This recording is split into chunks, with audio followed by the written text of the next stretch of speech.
رومی افسر جلدی سے آگے بڑھا اور اس نے عاصم کا بازو پکڑ کر اسے اپنی طرف متوجہ کرتے ہوئے کہا، نوجوان، تم نے ایک شریف آدمی کی مدد کی ہے اور میں تمہارا شکریہ ادا کرتا ہوں۔ مجھے صرف اس بات کا افسوس ہے کہ میں ذرا دیر سے پہنچا اور پورا تماشا نہیں دیکھ سکا۔ تم نے ایک مست ہاتھی کو پچھاڑا ہے۔ عاصم کو قدر پریشانی میں دیکھ کر فرمس نے رومی افسر کی ترجمانی کر دی اور اس نے سریانی میں جواب دیا، یہ صرف شراب سے مدہوش تھا اور اسے پچھاڑ کر مجھے کوئی خوشی نہیں ہوئی۔ فرمس نے کہا، تم اسے نہیں جانتے، لیکن میں اس کے متعلق سب کچھ سن چکا ہوں۔ تیگ زنی میں اس علاقے کے تمام قبائل اس کا لوا مانتے ہیں۔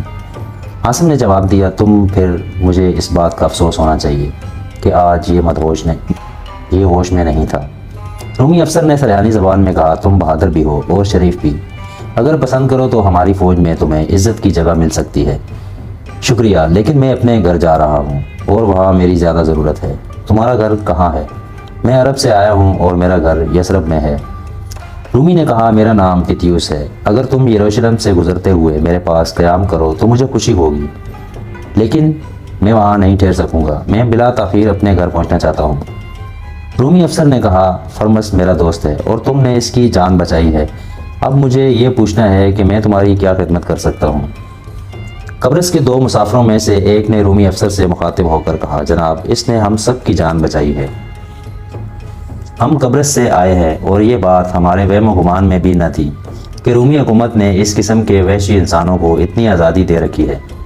ہمیں ایسا محسوس ہوتا تھا کہ ایک درندہ اپنے پنجرے سے باہر نکل آیا ہے۔ ایک یہودی نے فریاد کی، جناب، اس وحشی نے ایک معصوم لڑکی پر ہاتھ اٹھاتے ہوئے بھی شرم محسوس نہیں کی۔ مجھے ڈر تھا کہ یہ شراب کے نشے میں ہم سب کو قتل کر ڈالے گا۔ تمام مسافر باری باری شامی کے خلاف اپنے غم و غصے کا اظہار کرتے تھے، لیکن عباد، جس نے شامی کے گرتے ہی اس کی تلوار چھین لی تھی، اب لوگوں کو رومی افسر کی طرف متوجہ دیکھ کر تلوار کی نیام اور خنجر پر قبضہ کر چکا تھا۔ حبشی غلام خوفزدہ ہونے کے باوجود زیادہ دیر اپنے آقا کی بے بسی کا تماشا نہ دیکھ سکا، اور جب عباد نے شامی کی قبا کے اندر ہاتھ ڈال کر سکوں سے بھری ہوئی تھیلی بھی نکال لی تو اس نے آگے بڑھ کر اس کا ہاتھ پکڑ لیا، لیکن عباد ایک ہی جھٹکے میں اپنا ہاتھ چھڑا کر اٹھا اور حبشی کو دھکا دے کر چند قدم پیچھے ہٹا دیا۔ اس کے بعد حبشی کو آگے بڑھنے کی ہمت نہ ہوئی، تاہم اس نے شور مچا کر حاضرین کو اپنی طرف متوجہ کر لیا۔ یہ کون ہے؟ رومی افسر نے برہم ہو کر پوچھا۔ فرمس نے جواب دیا، جناب، یہ اس وحشی کا غلام ہے۔ حبشی نے عباد کی طرف اشارہ کرتے ہوئے رومی افسر سے فریاد کی، جناب، اس نے میرے آقا کی تلوار اور خنجر چھین لیے ہیں۔ اس نے میرے آقا کی تھیلی بھی نکال لی ہے اور میری تلوار بھی چھین لی ہے۔ جناب، میرے آقا ہوش میں آتے ہی میری کھال ادھیڑ دیں گے۔ ان کی تلوار بہت قیمتی ہے جناب۔ رومی نے جواب دیا، تمہارے آقا کو یروشلم کے قید خانے میں ہوش آئے گا اور ہم اسے رہا کرنے سے پہلے اس بات کا اطمینان کر لیں گے کہ تم اس کے عتاب سے محفوظ ہو۔ اب اگر اس کا گھوڑا یہاں موجود ہے تو اسے اس پر لاد دو اور ہمارے ساتھ چلو۔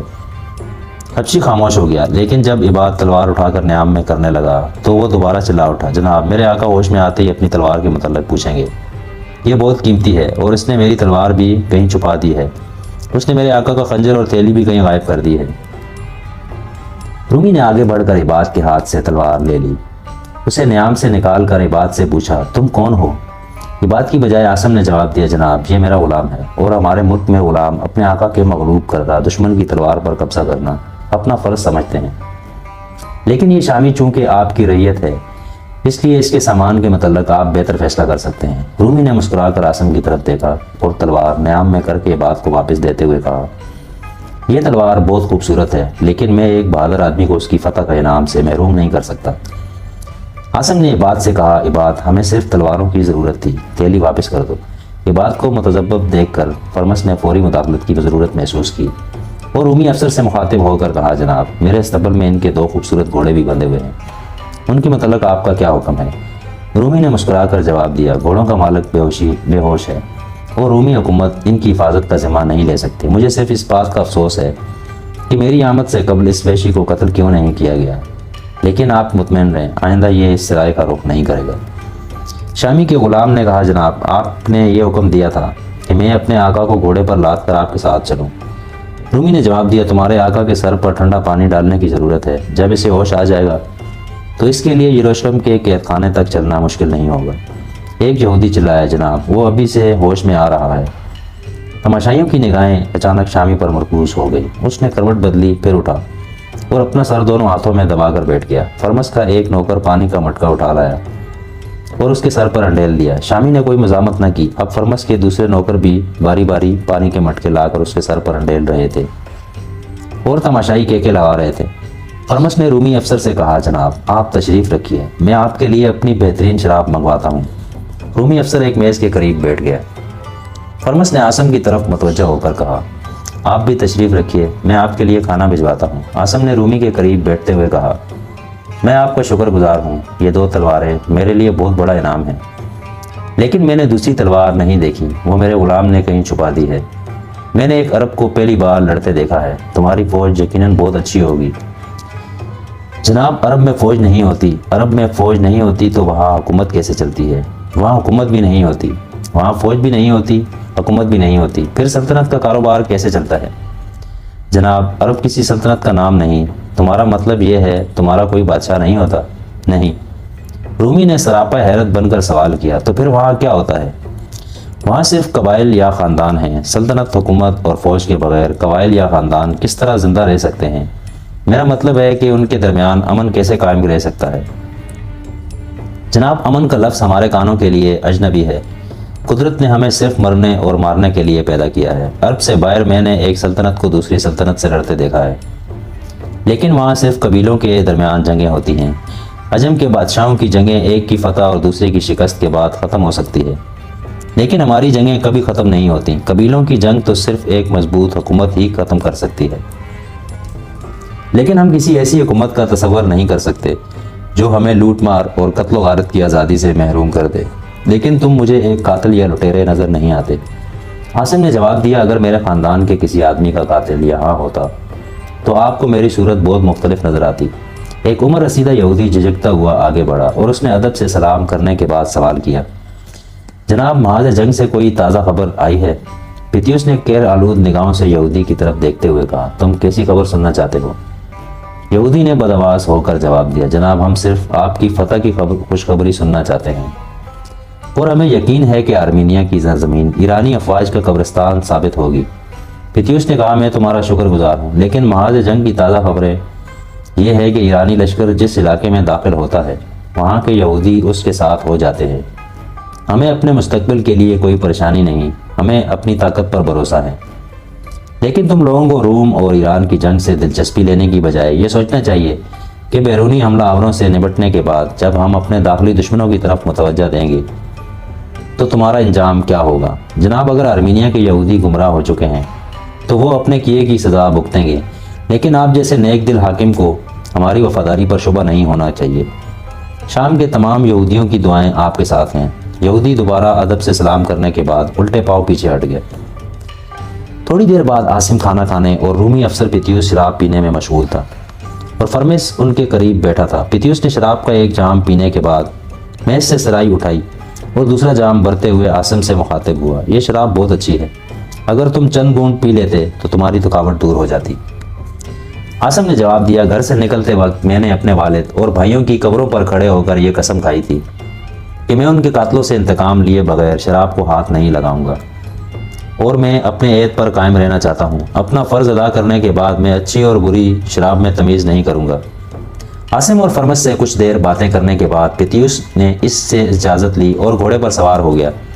3 سپاہی جنہیں اس نے شامی رئیس کو یروشلم پہنچانے کا حکم دیا تھا سرائے میں رک گئے اور باقی 2 اس کے ساتھ چل دیے۔ یہ 3 سپاہی پیتیوس کے باہر نکلتے ہی شراب پر ٹوٹ پڑے اور انہوں نے دیکھتے دیکھتے شراب کی سرائی خالی کر دی۔ فرمس نے ایک اور سرائی منگوا کر ان کے سامنے رکھتے ہوئے کہا، یہ اپنے ساتھ لے جاؤ، تمہارے ساتھیوں کا حصہ بھی اس میں شامل ہے۔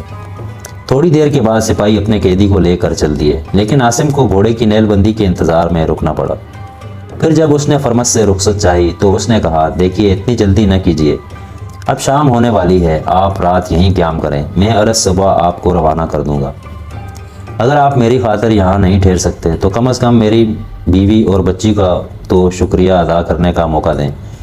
عاصم فرمس کی مخلصانہ دعوت رد نہ کر سکا۔ غروب آفتاب کے وقت یروشلم سے غزہ کی طرف جانے والے مسافروں کا ایک قافلہ آ پہنچا۔ فرمس عاصم کو سرائے کی بالائی منزل کے ایک کمرے میں ٹھہرا کر ان کی دیکھ بھال میں مصروف ہو گیا۔ یہ کشادہ کمرہ جو صرف حکام اور رؤساء کے لیے مخصوص تھا، عجم کے ان تکلفات سے آراستہ تھا جن سے ایک عرب کی نگاہیں ناآشنا تھیں۔ عاصم کچھ دیر خوبصورت قالین پر ٹہلنے کے بعد ایک کرسی پر بیٹھ گیا۔ تھوڑی دیر بعد عباد ہانپتا ہوا کمرے میں داخل ہوا اور بولا، اگر آپ اجازت دیں تو وہ 2 گھوڑے ابھی فروخت ہو سکتے ہیں۔ ایک تاجر ان کے بدلے 2 تلواریں اور ریشم کی چند چادریں دینے کو تیار ہے۔ میں ان گھوڑوں کو ساتھ لے جانا خطرناک سمجھتا ہوں۔ اگر یروشلم میں ان شامی کے قبیلے کے کسی آدمی نے انہیں پہچان لیا تو ہم مشکل میں پھنس جائیں گے۔ سرائے کے مالک کا بھی یہی خیال ہے۔ اگر یہ گھوڑے یہیں بک جائیں تو بہتر ہوگا۔ عاصم نے کہا، آج قدرت ہمارے حال پر بہت مہربان ہے۔ میں ابھی ان گھوڑوں کے متعلق سوچ رہا تھا۔ تم جاؤ اور انہیں بلا توقف فروخت کر دو، لیکن میں تمہاری ایک بات سے بہت خفا ہوں۔ تمہیں معلوم ہے اگر وہ رومی افسر سرائے کے مالک کا دوست نہ ہوتا تو آج تم چوری کے جرم میں پکڑے جاتے۔ ایک خطرناک آدمی کی تلوار چھین لینے کو تو شاید رومی بھی اتنا برا نہ سمجھتے، لیکن تمہاری اس کی جیب خالی کرتے ہوئے بھی کوئی شرم نہیں آئی۔ عباد نے جواب دیا، جناب میں بے وقوف نہیں ہوں۔ میں نے یہ دیکھ لیا تھا کہ رومی افسر کو اس احمق سے ذرا بر ہمدردی نہیں۔ جب آپ اس کی قیمتی قبا پر تلوار کی مشق کر رہے تھے تو وہ کہہ کے لگا رہا تھا۔ پھر میں یہ بھی جانتا تھا کہ سرائے کے اندر جتنے آدمی جمع ہیں وہ سب ہمارے طرفدار ہیں، اور اگر رومی افسر میری حرکت پر بگڑ بھی گیا تو زیادہ سے زیادہ یہی ہوگا کہ مجھے مال غنیمت واپس کرنا پڑے گا۔ لیکن میرے سارے اندازے درست ثابت ہوئے، اور مجھے افسوس ہے کہ آپ نے مجھے شاباش نہیں دی۔ آپ نے یہ بھی نہیں پوچھا کہ اس تھیلی کے اندر کیا ہے۔ اچھا اب بتاؤ جناب۔ تھیلی سے 30 سونے کے اور 52 چاندی کے سکے برآمد ہوئے، اور میرے ہاتھ ایک اور چیز بھی آ گئی تھی جس کا اب تک کسی کو علم نہیں۔ وہ کیا ہے؟ وہ ایک انگوٹھی ہے جسے اتارنے میں نے اس قدر ہوشیاری سے کام لیا تھا کہ اس کے غلام کو بھی پتہ نہیں چلا۔ عاصم نے کہا، اچھا اب تم جاؤ اور فوراً گھوڑے فروخت کر دو۔ آپ نہیں آئیں گے؟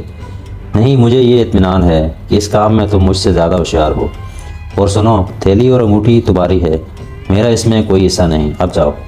عباد مسکراتا ہوا وہاں سے چل دیا، لیکن دروازے کے قریب پہنچ کر اچانک رک گیا اور مڑ کر بولا، یہ کمرہ تو اس سرائے کی بجائے کسی محل کا حصہ معلوم ہوتا ہے۔ دیکھیے ایسا قالین تو۔ عاصم نے غضبناک ہو کر اس کی طرف دیکھا اور کہا، عباد اگر تم نے اس کمرے کی کسی چیز کو ہاتھ لگایا تو میں تمہاری آنکھیں نکال دوں گا۔ یہاں سے بھاگ جاؤ۔